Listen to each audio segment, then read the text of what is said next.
আজিৰ এই অনুষ্ঠানৰ সভাপতি কংগ্ৰেছ বিধায়িনী দলৰ দলপতি শ্ৰী দেৱব্ৰত শইকীয়া ডাঙৰীয়া, ৱাজেদ আলী চৌধুৰী চিফ হুইপ, ভৰত নৰ কংগ্ৰেছৰ জ্যেষ্ঠ নেতা, জাকিৰ হুছেইন সিকদাৰ অসম প্ৰদেশ কংগ্ৰেছ কমিটিৰ ৱৰ্কিং প্ৰেচিডেণ্ট, মোৰ সতীৰ্থ বিধায়ক বিধায়িকাসকল, প্ৰফুল্লকে আদি কৰি প্ৰদেশ কংগ্ৰেছ অধ্যক্ষসকল আৰু মোৰ অতি আদৰৰ সাংবাদিক বন্ধুসকল, জীৱনৰ কিছু মুহূৰ্ত আনন্দ লগত বিষাদ।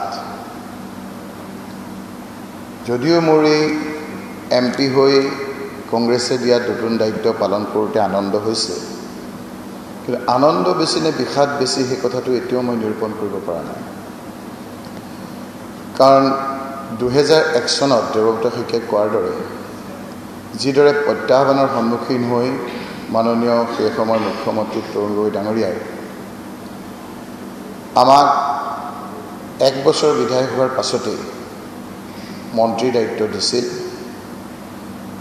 তাৰ পৰৱৰ্তী সময়ত এগেইনষ্ট দ্য ৱেভ 2021 এক প্ৰত্যাহ্বানৰ সন্মুখীন হৈ ভোটৰ বিপৰীতে ৰাইজৰ দ্বাৰা নিৰ্বাচিত হৈছিলোঁ। সেই কথাখিনি মোৰ চকুৰ আগত ভাহি আহিছে। মোৰ মনত পৰিছে আজি হিতেশ্বৰ শইকীয়া ডাঙৰীয়াৰ কথা। মই জিলা NSYৰ সভাপতি আছিলোঁ।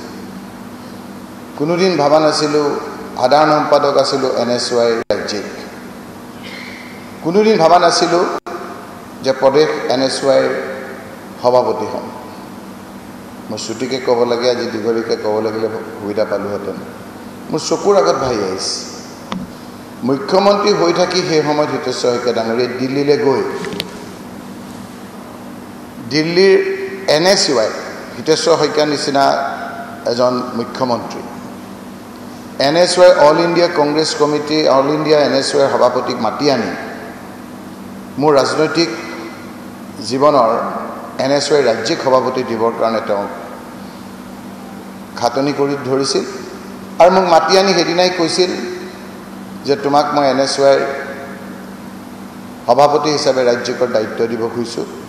বিগত দিনত তোমাৰ কাম কাজ মই নিৰীক্ষণ কৰি আছিলোঁ আৰু সেই যাত্ৰাৰ পৰা আজিলৈকে নিৰবিচ্ছিন্নভাৱে মই কংগ্ৰেছ দলৰ সৈনিক হিচাপে আন্তৰিকতাৰে মই কাম কৰি আছোঁ। বহু কথা মনত পৰে। সেই সময়ত আজিৰ দৰে কম্পিউটাৰ নাছিল।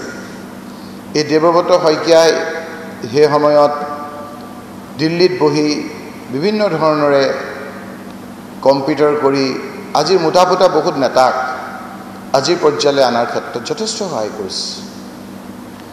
কেতিয়াবা মই এই কথাবিলাক লিখিলে আপোনালোকে নজনা কথা বহুত জানিব পাৰিব। হিতেশ্বৰ শইকীয়া ডাঙৰীয়াৰ আজিৰ এই যদি মই কথাখিনি নকওঁ, আজিৰ দৰে পৰিৱেশ নাছিল। আজি আমি যুঁজি আছোঁ বিৰোধী পক্ষৰ লগত। সেই সময়ত যুঁজিবলগীয়া হৈছিল এক্সট্ৰিমিষ্ট সংগঠনৰ লগত। ঘাট প্ৰতিঘাত অতিক্ৰম কৰি আঙুলিত ধৰি হিতেশ্বৰ শইকীয়া ডাঙৰীয়াই আমাক যিটো মৰম কৰিলে, যিটো আশীৰ্বাদ কৰিলে, মই আজি আপোনালোকক ক'লে মোৰ সাক্ষী এজন আছে কাৰণে মই ক'ব বিচাৰিছোঁ। সেই সময়তে মই মোৰ কাম কাজ দেখি গোটেই অসমত মোক নাজিৰালৈ মাতি লৈ গৈছিল যে তুমি যেনেকৈ গুৱাহাটীত কৰিছা মোৰ তাতো কৰা। পৰৱৰ্তী সময়ত সেই সময়তে মোক MP হ'ব নেকি বুলি সুধিছিল। এজন সাক্ষী আছে এতিয়াও জীৱিত, শহীদুল ইছলাম বুলি ধিঙৰ। কিন্তু মই তেতিয়া মোৰ দেউতাও থকাৰ কাৰণে মই প্ৰত্যাখ্যান কৰিছিলোঁ। সেই সময়ত সেই প্ৰস্তাৱ তৰুণ গগৈ ডাঙৰীয়া কেন্দ্ৰত মন্ত্ৰী আছিল, তেওঁৰ যোগেদি মোক দিছিল। মই আজি এই সময়খিনিত তেখেতক শ্ৰদ্ধাৰে সোঁৱৰিছোঁ আৰু গভীৰ শ্ৰদ্ধাঞ্জলি জ্ঞাপন কৰিছোঁ। পৰৱৰ্তী সময়ত তৰুণ গগৈ ডাঙৰীয়াই আঙুলিত ধৰি বিভিন্ন ক্ষেত্ৰত সহায় কৰি আজি এই অৱস্থালৈ আনিছে। কি কৰিছে কি নকৰিছে আপোনালোকৰ নখ দৰ্পণত আছে। যিখিনি কৰিব পাৰিছোঁ নোৱাৰিছোঁ আন্তৰিকতাৰে দলটোৰ হৈ ৰাজ্যখনৰ আপোনালোকে নিশ্চয় প্ৰত্যক্ষ কৰিছে। এই ঘাট প্ৰতিঘাতৰ মাজত আহি এই অৱস্থাত আজি উপনীত হৈছোঁ। নিশ্চয়কৈ আনন্দ যদিও বিষাদো কম নহয়। 2001 চনৰ পৰা নিৰবিচ্ছিন্নভাৱে মাত্ৰ কেইজনমান বিধায়ক আজি আছে। সেই বিধায়কৰ মাজত মই এজন। মই আপোনালোকক কৈছোঁ, যদিও মোক সুধি আছে মই দিল্লীলৈ গৈছোঁ হয়, আকৌ কিন্তু ঘূৰি আহিম আপোনালোকক মই ক'লোঁ। এই যেটো আন্তৰিকতা মোৰ প্ৰেছৰ লোকসকলৰ লগত আছে, এই যেটো আন্তৰিকতা মোৰ সতীৰ্থসকলৰ লগত আছে, এই কথা মোৰ জীৱনত অন্তৰ থকা মানুহে কেতিয়াও পাহৰিব নোৱাৰে। ইয়াৰ যিখিনি আপোনাৰ আমাৰ বিধায়িনী মই মন্ত্ৰী থাকোঁতে আমাৰ ছেক্ৰেটেৰিয়েটৰ লোকখিনি, আজি আমাৰ বিধায়িনী দলৰ প্ৰতিজন কৰ্মী আমি গৈ তাত বহোঁ, এই লোকসকলেও যথেষ্ট সহায় আমাক কৰিছে। 2001 চনৰ পৰা বহু স্পীকাৰ পাইছোঁ, সকলোৱে আমাৰ ক্ষেত্ৰত এই ক্ষেত্ৰত সহায় কৰিছে।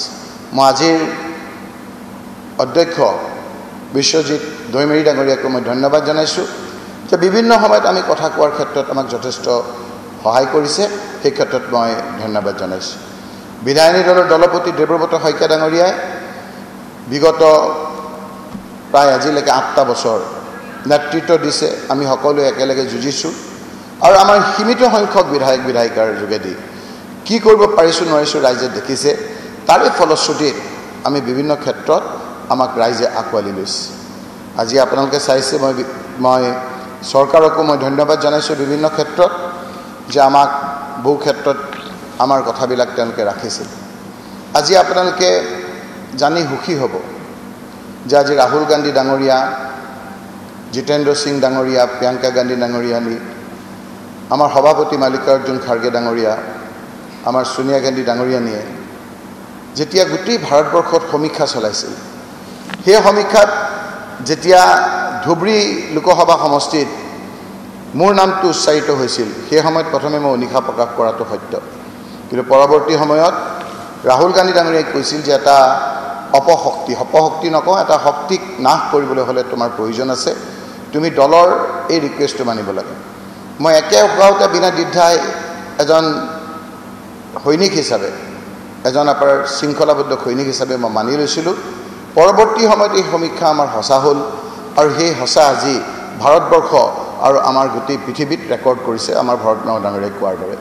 মই যিসকলে এই ক্ষেত্ৰত মোক সহায় কৰিছে, ধুবুৰীবাসী ৰাইজক, ধুবুৰী ভোটদাতাসকলক, যিসকলে মোক ভোট দিছে, যিসকলে মোক ভোট দিয়া নাই, সকলো জাতি জনগোষ্ঠীক মই ধন্যবাদ আৰু কৃতজ্ঞতা জ্ঞাপন কৰিছোঁ। মোৰ মৰমৰ চামগুৰি সমষ্টি, মোৰ চামগুৰি সমষ্টিৰ লোকসকলে ঘাট প্ৰতিঘাত অতিক্ৰম কৰি ভোটৰ বিপৰীতে গৈ প্ৰত্যেকবাৰ আপোনালোকে য'ত প্ৰয়াত দেৱকান্ত বৰুৱা নেতৃত্ব লৈছিল, বিষ্ণুপ্ৰসাদ ডাঙৰীয়াই তাৰপৰা বিজয়ী হৈছিল, উষা বৰঠাকুৰৰ দৰে নেত্ৰী তাৰপৰা জিকিছিল, সেই ধৰণৰ এটা ঠাইৰ পৰা মোক নিৰবিচ্ছিন্নভাৱে 5 বাৰ, কেতিয়াবা আপোনাৰ কংগ্ৰেছৰ বতাহ আছে মোক জিকাইছে, কেতিয়াবা বতাহ নাই, তাৰপিছতো মোক আঁকোৱালি লৈছে সকলো জাতি জনগোষ্ঠীয়ে। মই সকলোকে ধন্যবাদ আৰু মই কৃতজ্ঞতা জ্ঞাপন কৰিছোঁ। মোৰ দেউতা, মোৰ মাতৃক আজি মোৰ মনত পৰিছে, তেওঁলোকেও মোক এই ক্ষেত্ৰত যথেষ্ট সহায় কৰিছে। আজি হেমাৱতী নন্দ হুগুনা ডাঙৰীয়া আমাৰ ঘৰলৈ আহিছিল, হোমেন বৰগোহাঁই ডাঙৰীয়া আমাৰ ঘৰলৈ আহিছিল আৰু হিতেশ্বৰ শইকীয়া ডাঙৰীয়া আমাৰ ঘৰলৈ আহিছিল। সেইদিনাই মোক এখন সভাত মই ভাষণ দিছিলোঁ। মোৰ মনত পৰে যে মই এটা শব্দ কৈছিলোঁ যে অস্পৃশ্যতাৰ দুখৰে আঁতৰাই ৰখা জাতিবোৰক আঁকোৱালি ল'ব শিকালে। হিতেশ্বৰ শইকীয়াই ডাঙৰীয়াই ক'লে, তুমি এই ভাষাবিলাক ক'ত শিকিছা? তুমি ইয়াত সোমাই থাকিলে নহ'ব, তুমি ব'লা গুৱাহাটীলৈ যাওঁ। সেই কথা বতৰাবিলাকে জীৱনত এটা সাজ বহুৱাই এই সময়বিলাকত সেইবিলাক কথা মনত পৰে। আৰু এই তৰুণ গগৈ ডাঙৰীয়াৰ অৱৰ্তমানত মই তেখেতৰ যদি শলাগ নলওঁ তেতিয়া মোক দুখে চুব। তেওঁ সেই সময়ত যিদৰে মোক সহায় কৰিছিল, সহায় কৰি আজি